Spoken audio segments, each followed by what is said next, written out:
우리가 어릴 때 제일 먼저 배우는 두 단어가 있어요. 그게 맘마와 지지죠.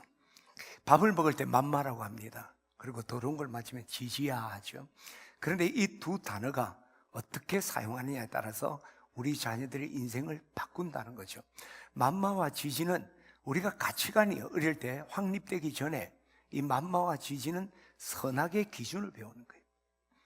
그리고 이 맘마를 통해서 우리가 사랑과 자유를 배우고 지지를 통해서 절제와 질서를 우리가 배우게 됩니다. 그래서 이 맘마와 지지를 우리가 적절하게 잘 사용을 하면 우리 자녀들이 정말 영적으로나 육적으로 균형 잡히고 건강한 신앙에도 우리가 성장할 수가 있다는 거죠. 그래서 여러분들이 자녀를 양육할 때 또 손주를 돌볼 때 늘 맘마와 지지를 분명하게 해주는 그러한 자세가 필요하다고 생각합니다. 근데 그보다 더 중요한 것은 맘마와 지지의 균형을 이루는 거예요. 균형. 우리가 맘마가 없는 지지, 사랑이 없는 벌이라는 것이 아이들에게는 그게 형벌이고 고통이 되고 심판이라고 느껴지는 거예요. 그래서 그런 맘마 없는 지지를 받았던 애들은 심리적인 고아가 된다고 심리학자들이 이야기합니다. 그리고 지지가 없는 맘마를 받은 애들은 굉장히 버릇없는 무리한 아이가 되고 방탕한 아이로 성장할 수가 있다는 겁니다. 그래서 잠언 29장 15절에 보게 되면 채찍과 꾸지람이 지혜를 주거늘 임의로 하게 버려두면 그 자식이 어미를 욕되게 한다. 그런데 이 맘마와 지지가 균형을 잘 이루게 되면 이 아이가 건강하고 균형 있게 성장하는 것만이 아니라 영향력 있는 사람으로 성장한다는 거예요. 그 대표적인 게 오늘 사무엘입니다. 사무엘은 어릴 때 세마포 에봇을 입고 성소에서 섬겼다고 그랬어요. 이것은 제사장들이 입는 옷이거든요. 유니폼이에요. 쉽게 이야기하면. 그러니까 어릴 때 그 성막의 규범이라는 게 얼마나 철저합니까? 철저한 통제된 그런 교육을 받았다는 거예요. 근데 사무엘은요, 맘마도 충분히 받았어요. 1년에 옷 한두 벌 만들기 힘든 그 옷을 청석껏 만들고 기도하고 축복하는 후에 그가 제사를 오늘 같으면 예배 드리러 갈 때마다 그것을 가져가서 아이에게 입히는 거예요. 그리고 격려하고 축복했던 맘마, 지지가 균형을 잘 이루고 거기서 위대한 이스라엘의 사사 사무엘이 탄생한 거예요. 사무엘이 사는 동안 블레셋이 침공하지 못했던 그런 놀라운 역사를 이뤘던 사무엘, 그의 성장의 비결, 그 어머니의 교육의 비결은 다른 게 아니에요. 맘마와 지지가 분명했고 그것에 대한 균형을 잘 이루었다. 여러분이 정말 자녀들을 영향력 있는 그리스도인으로 양육하기를 원한다면 맘마와 지지가 분명해야 돼요. 그리고 그것의 균형을 잘 이룰 때 여러분 자녀들이 균형 있고 건강하고 풍성할 뿐만 아니라 하나님이 쓰시는 그리스도의 참 제자로 성장하게 될 줄 믿습니다. 그러면 우리 부모가 자녀들에게 줘야 될 맘마 어떤 걸까? 우리가 하나님의 이름으로 하나님의 능력으로 자녀를 축복하는 겁니다. 여러분, 하나님이 주는 것과 우리 부모가 주는 건요 차원이 다릅니다. 우리 자녀들에게 물을 줄 수가 있습니다. 그러나 하나님은 우리에게 비를 주시는 거예요. 우리 자녀들에게 빛을 비춰줄 수 있지만 하나님 우리에게 태양과 달 같은 빛을 주시는 거예요. 그래서 우리가 주는 것도 중요하지만 우리가 주는 것은 자녀들에게 완벽한 것을 공급할 수가 없죠. 그래서 우리가 정말 자녀들을 축복하려면 하나님의 이름으로, 하나님의 능력으로 자녀를 축복하는 것이, 이것이 가장 위대한 축복이라고 생각을 합니다. 또한 우리가 자녀를 축복하는 건 부모의 의무이며 사명입니다. 아브라함은 열국의 아비로 우리 아버지의 하나의 모델로 세운 거죠. 그 아버지가 해야 될 일은 그 자손들을 축복하는 거예요. 자녀들을 축복하는 거예요. 저는 우리 부모들이 해야 될 일이 자녀를 축복할 사명이 있다는 것, 여러분 기억하십시오. 더 적극적으로 말하면 우리가 부모로 존재하는 이유, 그것은 우리 자식이 있으니까 내가 부모 되는 게 아니라 하나님 나를 부모 삼은 것은 자녀를 축복하라고 우리에게 부모를 세웠다 깨닫기를 축원합니다. 따라서 우리 부모는요 자녀를 반드시 축복해야만 합니다.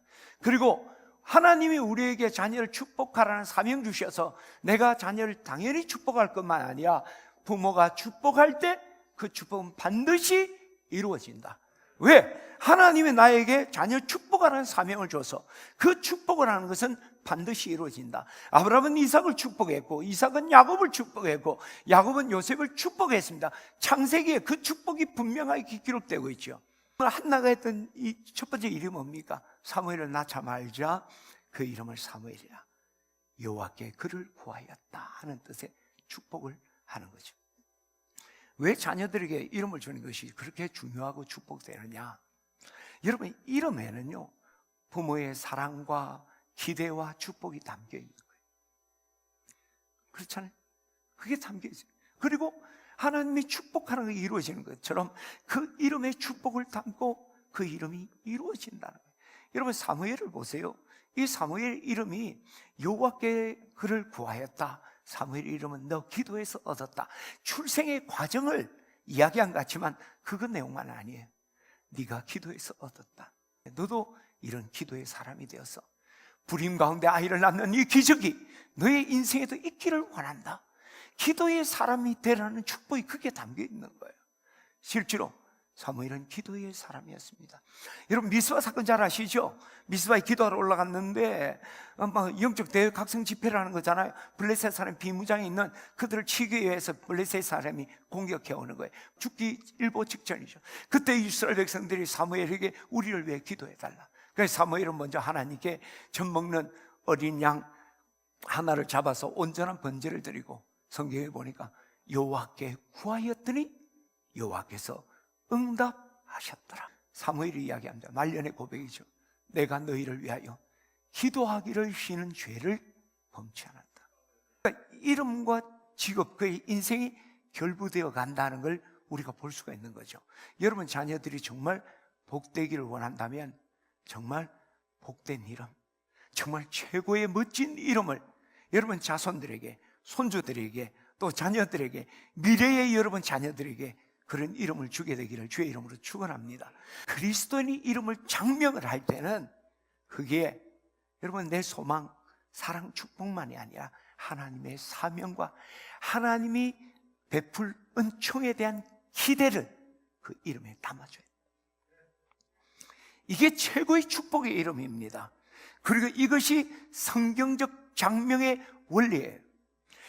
저는 오늘 여러분들이 여러분 자녀, 손주들을 이름을 정할 때 여러분 좋은 이름도 중요하지만 하나님의 사명과 하나님의 그 축복의 약속, 기대를 그 이름에 담게 되기를, 그러면 그 약속대로 이루어지는 축복이 있을 줄 믿습니다. 그런데 중요한 것은 이름을 멋지게 지어줬는데 그 이름의 의미를 아이들이 모른다는 거예요. 그리고 그렇게 살지를 않는다는 거예요. 자녀들에게 좋은 이름을 지어줄 뿐만 아니라 그 복된 이름의 의미를 가르치고 그 이름대로 살도록 격려해 줘야 됩니다. 그리고 기도해 줘야 되죠. 그것 없이 그냥 이름만 짓는다는 건 의미가 없는 거죠. 우리 이름 깜프를 해라고 이야기하지만 이름대로 살도록 격려하지 않아요. 그리고 축복하고 인도해 주고 기도하지 않는다는 거예요. 우리 자녀들에게 멋진 이름은 지어주지만 그러면 사는 일은 축복이 아니라 비난이고 책망입니다. 그렇죠? 우리 자녀들이 그렇게 하면 안 돼요. 축복의 이름들 의미를 가르쳐주고 격려하고 늘 그 이름을 격려하고 다른 이야기 하죠. 그렇잖아요. 여러분 좋은 이름만이 아니라 하나님의 그 사명과 은총의 기대를 담을 뿐만 아니라 그 이름을 격려하고 위해서 기도해 주시기를 주의 이름으로 축원합니다. 두 번째로 우리가 이 지지하를 했는데 우리가 자녀들에게 지지해 줘야 될 것은 무엇일까? 그것은요 뭐 여러 가지 있는데 저는 조급하게 행동하는 것에 우리가 브레이크를 걸어주는 게 필요하다. 여러분 우리가 조급함 때문에 잃어버리는 게 얼마나 많은지 몰라요. 뿐만 아니라 우리가 조급하게 가지고 얻으려도 하다 보니까 낭패를 당한 일도 참 많아요. 급하게 하다가 다 잃어버린 거죠. 그런데 여러분 조급하지 말아야 되고 적극적으로 하지 말아야 되는데 이것의 가장 근본적인 문제가 뭐라고 생각합니까? 조급함과 적극함이 빨리 하는 거, 빨리 하는 게 뭐가 문제예요? 주저하면 우물쭈물하다 큰일 나잖아요. 신속함은 문제가 아니에요. 자, 그러려면 이 단어를 여러분 잘 이해를 해야 돼요. 조급함과 신속함, 적극적인 것과 순발력, 순발력과 적극적, 그리고 신속함과 조급함 차이는요 생각 유무예요.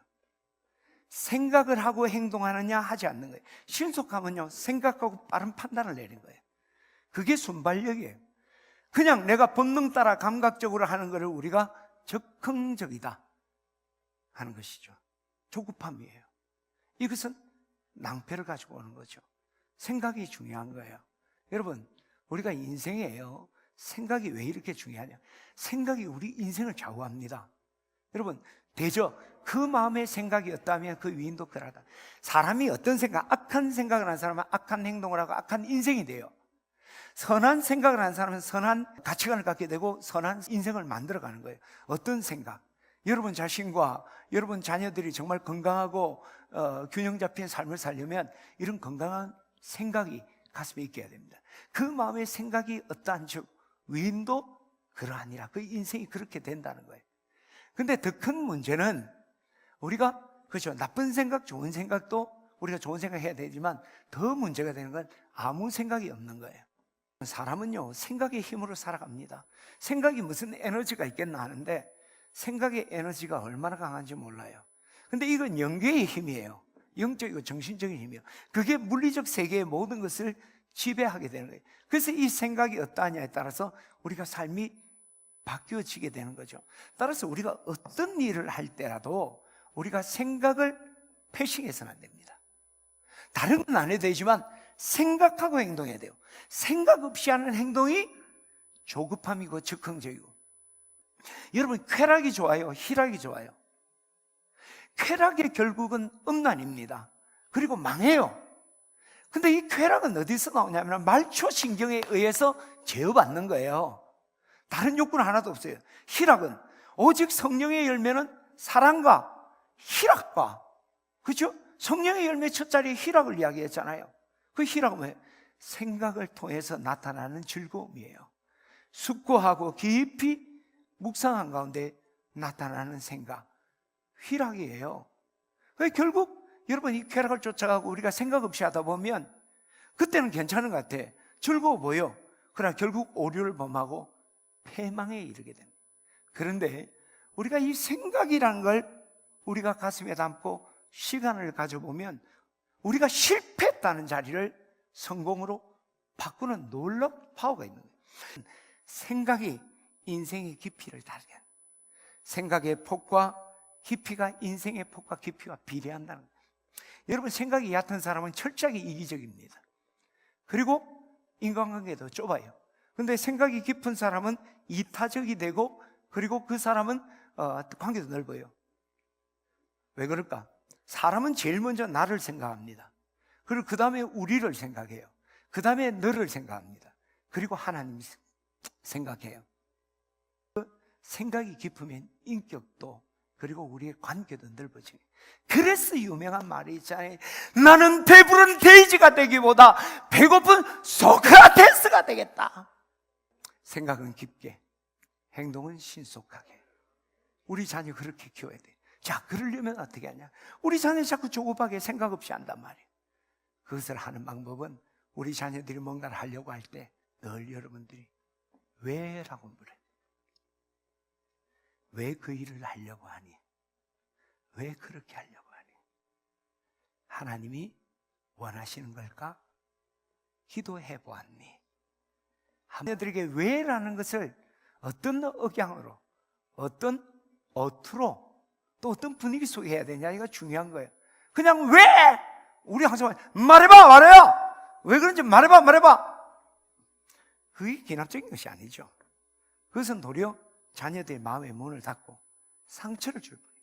자녀들의 마음을 열어서 그 마음 속에 한 번 더 생각할 기회를 주는 거예요. 그러려면 우리가 그것을 어떻게 보냐. 자, 보세요. 햇빛을 내가 어두운 향해서 비추면 눈부셔, 불쾌해. 근데 그 사람이 햇빛을 보고 이것을 비추면 그 사람의 얼굴이 보인다는 거예요. 내가 빛이 되어서 우리 자식을 어두운 구석에다 처박아 놓고 빛을 딱 비추는 거야. 그럼 이건 태클이야. 왜 그런데예요, 말 그대로. 그러나 우리 아이를 축복하는 게 밝은 가운데 오늘 너무 기분이 좋은 거야, 행복한 거야, 사랑스러워. 그러면서 은영아, 너는 어떻게 생각하니? 이제 1등 했는데 학교에서 어떻게 생활하면 좋을까? 이 아이가 생각을 하잖아. 그래, 내 1등 했지만 또 1등 하지 못하는 아이들을 생각하고 겸손해지고. 브레이크냐, 태클이냐. 저는 우리 자녀들은 이제는 먹고 사는 시대 아닙니다. 깊이가 있고 폭이 있고, 무엇보다 하나님 뜻대로 살려면 여러분들이 정말 태클이 아니라 살짝 브레이크를 밟아주면서 속도 조절하면서, 왜 그렇게 생각하니? 기도해 보았니? 하나님의 뜻이라고 생각하니?